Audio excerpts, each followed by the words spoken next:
You're listening to episode 53 of the D6 podcast. Here's the encouragement I give you. The shortest distance between your child's heart, your grown child's heart, and Christ is you. Parents need to own that they are the primary disciplers of their child. Our goal in parenting is not for our kids ultimately to get a great education, as good as that is. Our goal is not for them to be great athletes. Our goal is not for them to go on great dates and find a great husband or a great wife. Our goal is not for them to have a great career with a great job, making great money. Our goal is for them to love a great God. You're listening to the D6 podcast. Here's your hosts, Ron Hunter and Jeremy Lee. This is the podcast that helps you build an excellent family ministry in your church. And Ron, today we're firing people. I think we are. About firing. I've got a list. That just made a lot of people nervous. I'm so sorry I said that out loud. So anyway, I remember when I was a teenager, I worked at Sabaro's Pizzeria. And I was so bad at serving the pizza, they fired me from that and sent me back to wash dishes. Wow. That's my firing story. It stinks to be fired, but sometimes it's just necessary. Sometimes you need to send people to go wash dishes. You know, there's times that they raise the bar and you just can't jump over it, and that's time to go. And you know, I'm sure there have been numerous opportunities I should have been fired, and God's grace just smiled, and I got by. I don't know how, but I got by. Well, I've got a list of co-hosts for this podcast that I'm really excited about. So you just watch your step, buddy. I keep looking for the trap door beneath me because I know I don't deserve being here. All right, and our guide through the firing process today is going to be Mr. Steve Greenwood, who evidently is a man that knows how to fire a volunteer. And he's not Lee Greenwood, contrary to the comments from the last episode. And so we have him today, and then we have another guy who, I don't know if you've heard of him. If you haven't, Emerson Eggerichs, like a rich egg. I always remember that. Eggerichs. That's right. Is going to be our interview. He's going to be talking about the crazy cycle. He's a pretty well-known author. Very well-known author from Love and Respect. If you've ever read any marriage books, he should be in your top 5. Literally, that Love and Respect message has been known for many, many years, not only in America, but around the world. So if I were to find a thread for our interview today, it's going to be wisdom. Both of these guys are super wise, and they're going to give us wisdom in pretty interesting, intense scenarios we find ourselves in, one being needing to help a volunteer make a shift, and the other one just in general marriage and life and crazy cycle in relationships. So let's begin. After the break, we'll hear from Steve Greenwood, and you will enjoy this. We'll see you then.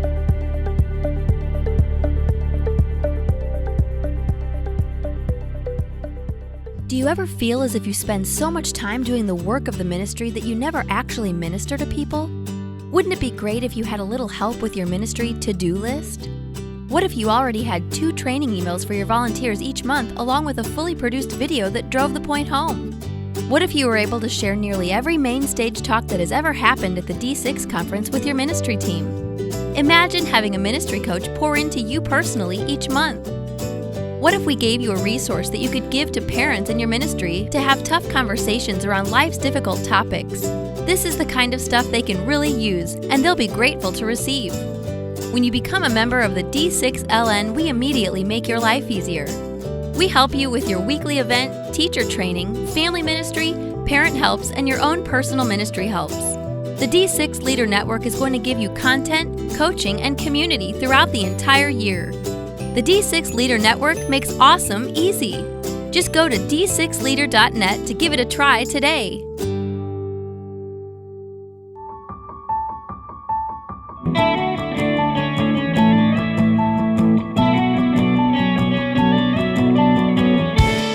So we're going to talk volunteers today, and my guest is Steve Greenwood. I feel like that should be like a country music singer or something. Lee Greenwood, that's why I'm thinking that. There you go. That's your dad, right? That's my dad. God bless the USA, brother. Yes. Okay, but you're the kids pastor at Donaldson Fellowship in Nashville, Tennessee. Got a great long history in ministry and runs a dynamic children's ministry is what I've been told. So... I don't know. We'll find out here in a second. We try and do the best we can, you know. And so with the amount of ministry experience you have, There has to have been a time or two when you've had a volunteer that wasn't right in the position where they were, and you needed to. It's funny to use the term fire a volunteer, but that's actually kind of what we have to do sometimes. Yeah. And so I would like this to feel like a tutorial to a minister who's in that place. Okay. So let's start here. How do you know when it's time to take some action? How do you recognize that, okay, we have a volunteer that we got to do something about? Yeah, I think probably the first step, you're always observing. If you're the lead guy or the lead woman, you've got to keep your head open, and you've got to be watching for the things that are going on. You got to look for trends. You got to look for the folks that are coming up in a little bit late, or whenever you hear certain things being repeated a few times, you know it's not just an isolated incident. You have to keep your radar up to be looking for those standards to be met. You want your ministry to be the most excellent thing it can be, the most dynamic, the most put together, well-run ministry that there can be, so that we can make the most of those opportunities. So when you start to sense that something's not quite right, you've got to have your eyes open so you can see it and start to address it. So, okay, now we know how to recognize we've got to do something. What's the first move? What is the first action we take? For me, the first step that I like to take is I try to think about the experience where the person is, the group that they're in. I also try to think about what's going on in their life right now. You know, I'll talk to some of our other staff members and ask them if they know of anything that's going on. So it's just I can get a little side information, some backstory for what's going on. Everybody goes through rough times. So once I've done that, then it's time to start planning how to approach that person. And for me, how I approach the person has everything to do with what I feel is the potential severity of whatever it is that needs to be corrected. If it's a matter of them not getting their kids, through their life group and back to the central room for dismissal on time, then that's an email. But if it's something much more serious about the way they're handling Scripture or disregarding some of our standards for safety, then it gets a little more serious. That's more of a sit down. So, okay, so you're not going to make this kind of move without talking to the leadership above you, right? Right. Do you bring them in the loop? And if you do, what's that conversation look like when you bring in the leadership before you make your kind of action towards the volunteer? Yeah. Whenever I sense that we're probably headed toward a situation where someone's going to have to be fired, as we're saying, or released for another part of ministry, much more nice way to say it. That's why I want to release you. Invited to a better seat on the bus. That's right. And just get off the bus. No, I'm just kidding. No, but when I know that we're headed toward that type of situation, I always try to bring my direct supervisor in to that, just to kind of give them a heads up that, hey, things are going well, but I do have this situation with this leader, and I'm going to have to address it, and I'm probably going to be removing them. But I just kind of want them to know up front, just so they can kind of hear me talk through the reasoning for why I think it's headed that direction, but also for them to be prepared if there's any blowback, on the back end. They already know what's going on, and it's not coming to them as a surprise. There's a great chance it's going to end up on their desk, and we don't want that to be something that shocks them. I completely agree with you on that. Yeah. Okay, so at some point, you've done all your prep work. You've identified there's a problem. You've kind of gotten your strategy together of what you're going to do. And then you have decided that you're going to bring in your leadership. Now it's time to actually do the deal. So, okay, talk through the conversation we have with the volunteer, and I would love it to come from the perspective of give them actual words that they can say. That's one of the things that'll really help. Okay, when the time has come, I always try to plan that meeting for a time when no one is going to be like hurried. It's not going to be at the end of their life group hour. It's not going to be, hey, by the way, you're out or anything like that. It's going to be a time whenever, in an uninterrupted, kind and loving way, we can sit and talk through the issue and talk about the fact that it hasn't improved and that it needs to be done. It needs to come to an end. So some of the words that I use, and it varies with every situation, and it also will vary with the response you get back from that leader you're talking to. But I just try to be as humble as possible. And I always will start, and it's not like I've done this like a million times, but the times that I've had to do this, I just feel like the Lord wants us to handle this as humbly and as gently as possible, even though I know it's going to cause pain and it's not going to be a pleasant thing. So I'll always start off with just thanking them really for what they've been doing to be obedient to God, to be a leader in our children's ministry, and I try to pull a story that I can remember from the past when things were good and thank them for that. And then, we go into, I need to talk with you about an issue that we've been having. And the thing is, whenever it comes to this conversation, this is not the first time they will have heard from me. We will have had a conversation, or there will have been some communication exchange to try to correct it before we get to this point.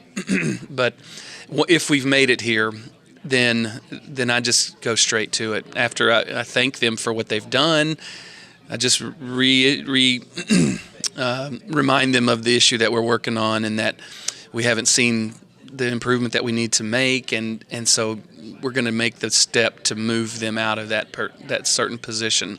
And I like to always spend time to talk with them and try to be a pastor to them, to help them know that this isn't about them being a failure or them being broken or all unusable by the kingdom, but just the simple matter of, for whatever reason, this isn't the right spot for you right now.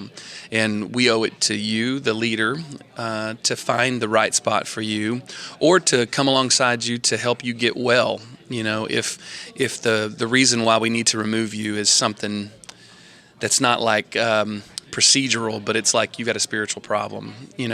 We want to be there for you. We want to help you walk through this time.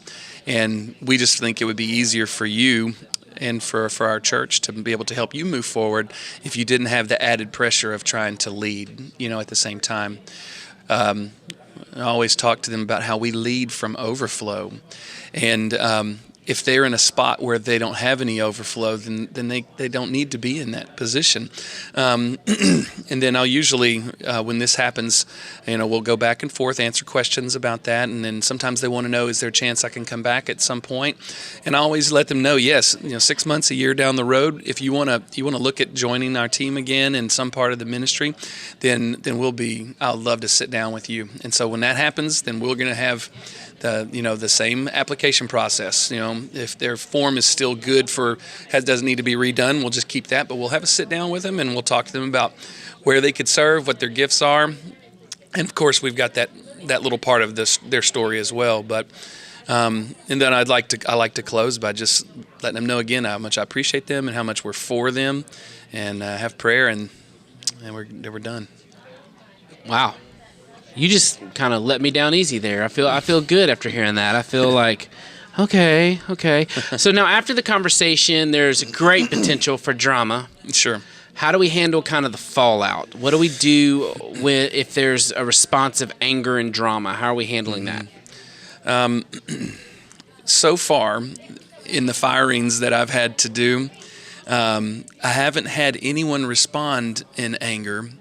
And I think the reason why that is not because I'm awesome at conflict resolution. I just really believe that whenever this conversation's happened, there have been so many people in prayer about this conversation that's going to happen.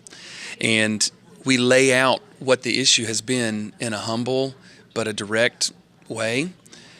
And we're very, very... we're dogged about making sure that what we're addressing is not just some little preference thing that we just don't like about them, but that it's an actual issue. And then the fact that the Lord, through His Spirit, helps us handle it humbly, we don't get the teeth and the claws back, thankfully. And I hope that we'll continue to see that. But if it went high drama, my plan will be to stay humble, to stay kind, to stay gentle, and just to continue to point back to what our standards are that aren't being met, and then encourage them to to come and we'll talk again anytime you're ready. If you want to meet with me and pastor or the next level leader up, then I'm willing to do that. But just have everything above board and everything out in the open right from the beginning. It just kind of diffuses the possibility for drama. Man, that's good. Okay, so what about recruiting? Are there some changes that can be made on the recruiting end of things that might avoid having to make so many firings? What are some encouragement you can give us from that area? Yeah, if you are having to fire a lot of people, then you as a leader are not setting people up to win. It's very important whenever you place someone in a spot in ministry that you're not just saying, I need someone in the second grade boys classroom and you're it, so shove in, slam the door, and here's your book, and just make it work. That we have a responsibility as professionals to be leaders who will find the right spots for people. If someone doesn't particularly like kids, then they don't need to be on a one-to-one teaching situation with a group of kids that's just going to stress them out. So we like to put people in places that we feel like they're already going to be set up for the win. We also like to regularly have conversations with them just to evaluate how they feel things are going. And we can also communicate if we have picked up on anything that we want them to improve on. And and it's another good thing to make sure that you're having regular communication. I try to do weekly and we try to do quarterly meetings to kind of keep all the fires that need to be burning, keep those lit and keep those in front of people. But it also gives us a regular way to make mention of areas for improvement. So hopefully you don't have to fire very many people. Well, if we did have to fire somebody, this interview would be a great place to start. So thank you for serving us today. Man, I really appreciate it. If somebody wants to connect with you online, where do they go? Well, you can find me on Twitter. It's Steve Greenwood. Just Steve Greenwood? You got that? Got that one? Early adopter. Nice. I was on the front end of that bell curve. So, yeah, I got my name as my Twitter handle. Oh, there you go. So, at Steve Greenwood, if you want to connect with him. And this was awesome. I think this is something somebody could easily follow who hasn't been in this scenario yet, and I hope it serves someone really well. Well, thank you, Jeremy. I hope so, too. Thanks for being with us.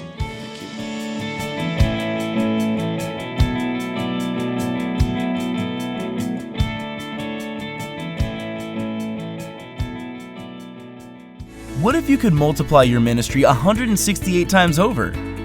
We have a way for you to do that today. We believe that true discipleship is attained through diligently studying God's Word and applying the Scriptures to your daily life. Spending 1 hour each week out of 168 in a worship service is simply not enough. D6 devotional study guides are here to help. Each week, everyone in your family studies the same theme, with lessons and devotions appropriate to each age level.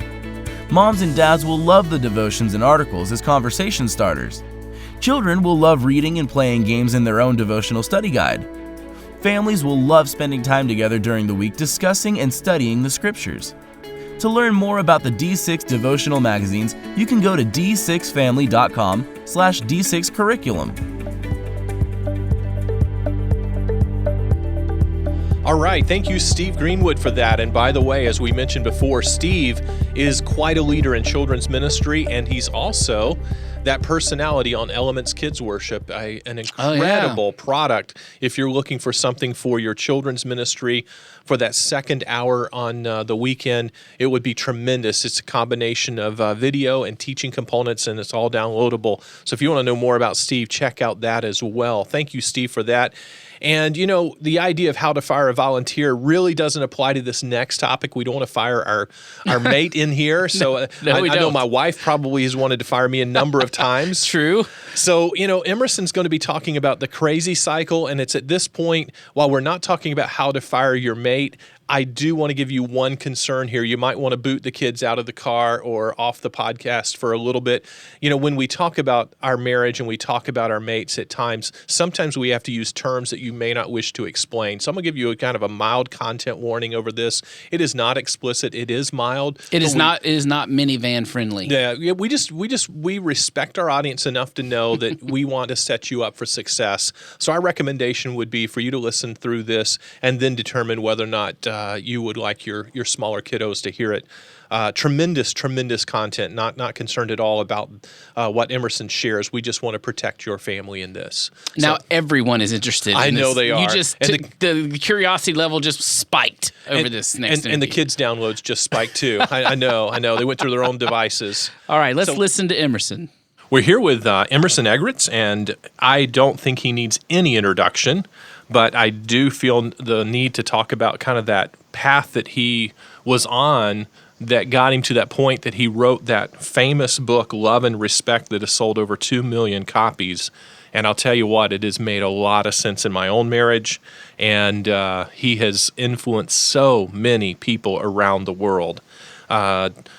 Emerson has been a senior pastor in the past 20 years, and during that 20 years, something that impressed me is his amount of time that he spent in Bible study. He would spend 30 hours a week, and while diving into that deeper level of study, God just reveals some things, and from that was the genesis of this thought that led to Love and Respect. He has his PhD in family-related studies, and he's lived this out because he has 3 adult children and 2 adopted grandchildren. Welcome to the D6 podcast, Emerson.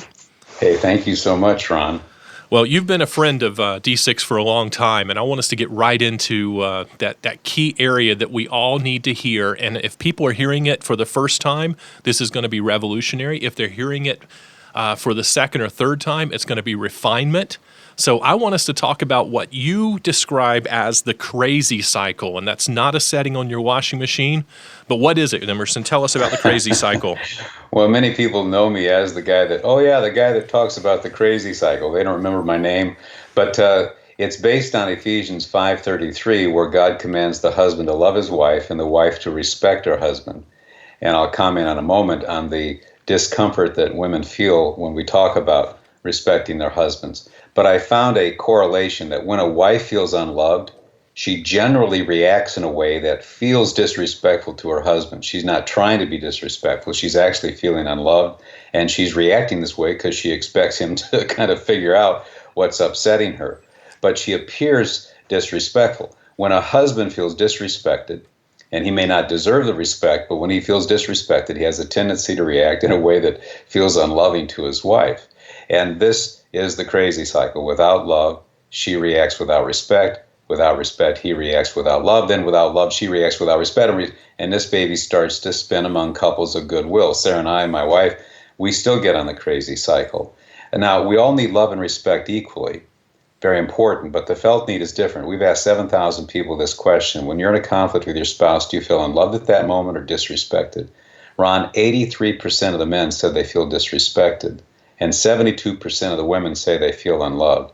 And I find it encouraging that God knew this, so that if I put unlove, or at least say, is that which I'm about to say to Sarah going to come across lovingly or unloving to her? Because if I ask that question, I'll probably keep us off the crazy cycle if I want to honestly deal with it. And if Sarah says, is that which I'm about to say or do going to sound disrespectful to Emerson, she'll probably keep us off the crazy cycle. Does that make sense? It does, and I am so glad that you say that you still get on that crazy cycle, because, I just blow it.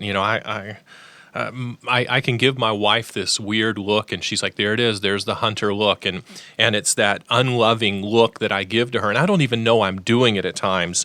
And you would think, as much as I talk about family and work with talented people like you, I would learn my lesson and not repeat this. So you make me feel good. So give us an example, describe what this looks like in a practical way.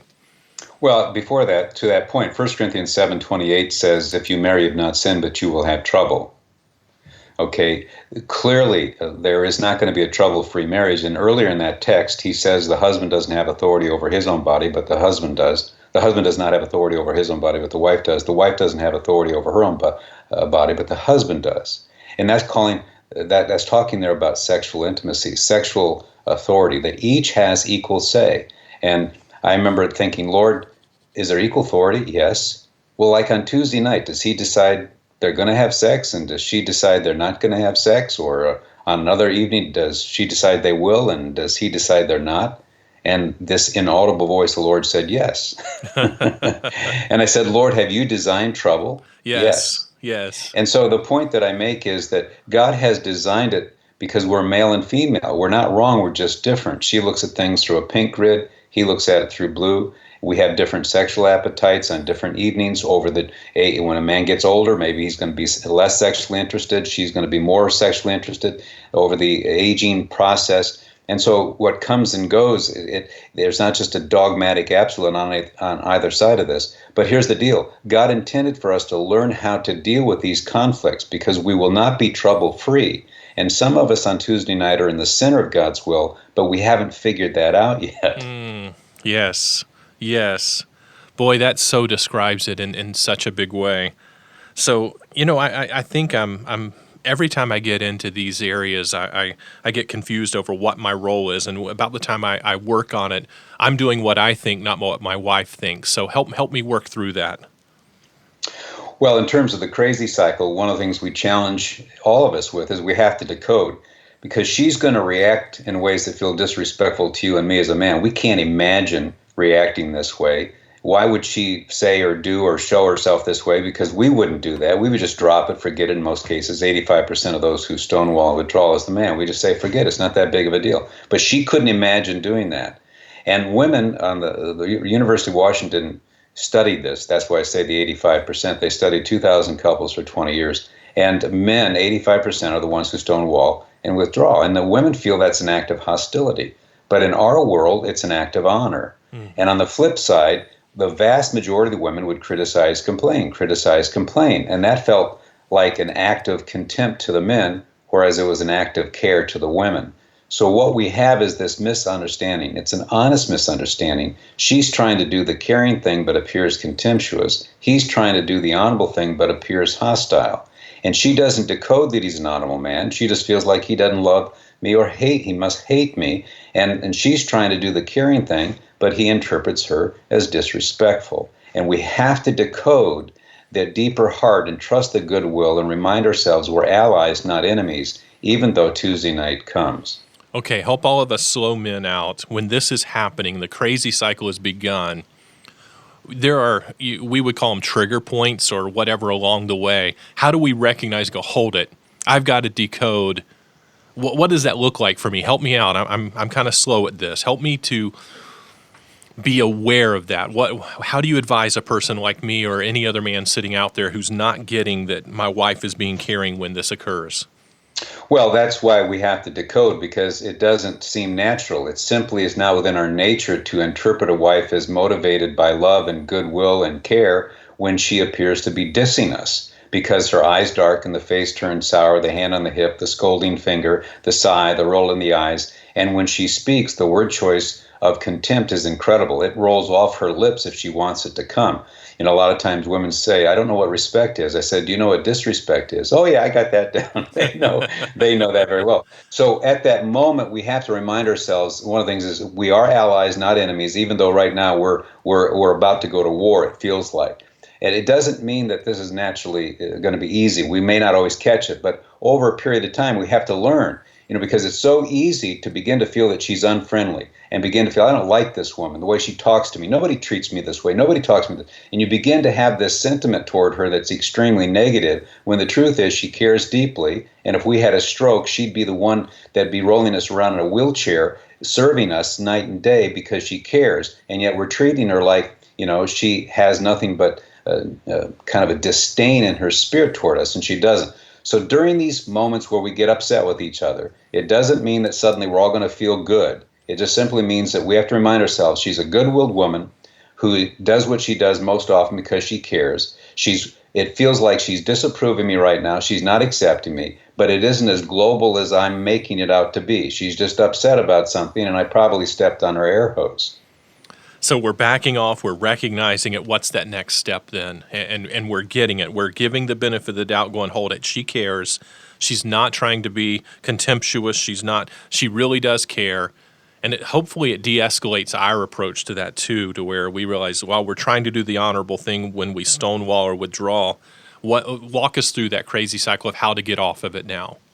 Well, part of the book, and I challenge people to read this, once they get a framework of language. For instance, one of the reasons men withdraw and calm down is their heartbeats get to 99 beats per minute during a conflict like this. The University of Washington discovered that. We're in warrior mode during that. So we have to calm down, whereas a woman's heartbeats are normal. And this is where we have to have mutual empathy toward each other and come to grips with why we do what we do and why that man withdraws. He's not hateful. He's doing the honorable thing.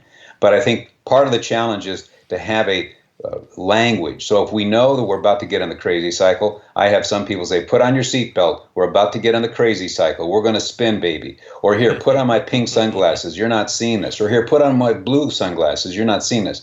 We give little tools to people to diffuse this. But sometimes it's as simple as taking a time out where the man says, I need 15 minutes to calm down. We need to revisit this because we're about to get in the crazy cycle. Because one of the points I make is when we get in the crazy cycle, the issue that was on the table, whatever that is no longer the issue. So when we see the spirit of the person deflate, you're now on what I call that crazy cycle. She's feeling unloved, even though the topic is real, that's not the root issue any longer. And when his spirit deflates, he whatever you're talking about is not it's a real issue, but it's no longer the root issue. We have to then develop some tools, and I talk about that in the book. You have to then say, okay, we're starting to get in the crazy cycle. Here's our game plan for slowing this down. And two mature people can come up with that game plan, what I call the rules of engagement. That is perfect. You know, I've got to start putting on those pink sunglasses and seeing it through my wife's eyes a little bit more often. And I thank you for reminding us. There's no way we can go into this whole game plan in the amount of time that we have today. So I'm going to encourage our listeners to go out and pick up your book, Love and Respect. And if you're into this pretty deep and you get into that crazy cycle and building those barriers and you find yourself withdrawing if you're a man, stonewalling, or you feel like your wife is doing nothing but criticizing and complaining, then you've got to dive a little deeper into Emerson's books, Love and Respect. You have some peripheral titles out there on that same topic. Tell them about that, and then I'll tell them where to find them, and we can go from there. Well, my son is a clinical psychologist, and we have our own podcast, Love and Respect, so we're addressing those issues there. We have over 2 million following us on Facebook and giving out free information there. And then the books you talk about, the Love and Respect is the basic marriage book. We have the language of love and respect. I have one I'm excited about called Mother and Son, the Respect Effect. We also have Love and Respect in the Family. And these concepts are rooted in Scripture. And the crazy cycle happens in the family because parents are to be honored, right? So what does a parent feel when the son or daughter is dishonoring them and disrespecting them? You get on the crazy cycle because we can end up reacting in a way that feels, unloving to our children. But also as our boys in particular get older, they need to be honored. You can't motivate a boy to be honorable by dissing him, and mothers inadvertently do that, and so we wrote that book. So these are some of the resources out there for your listening audience. And I can tell you, if you've got somebody that's about to be married, that's a great gift. I've often given this as a wedding gift to engaged couples. So let me throw that in there for those of you looking for a solid gift that will invest into their future. So thank you, Emerson, for being with us. This is incredible. You can go pick up his book in any major bookstore, Amazon, or d6family.com. Thank you for listening. Thank you, Emerson, for joining us today. Thank you, Ron.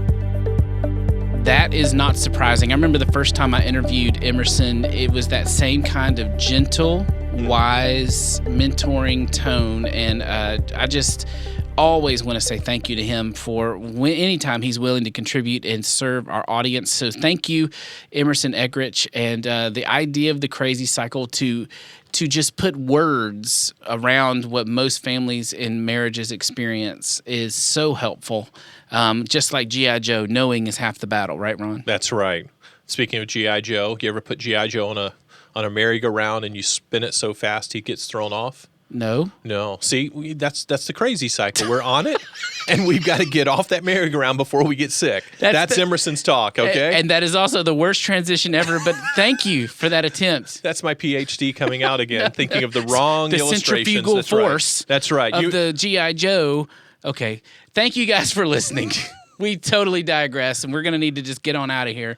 We'll see you guys next week. On Tuesday is when we drop our episodes every week. If you have not done so, probably not on this particular episode, but we would love iTunes reviews. Just please be gracious on this one. That's right. And we would love, if you don't mind, if you ever have the chance to do that. It helps us get our episodes out, our podcast out to more ministers, which hopefully will eventually help more families. So thank you for being with us. We'll see you next week. I hope you have a great week of ministry.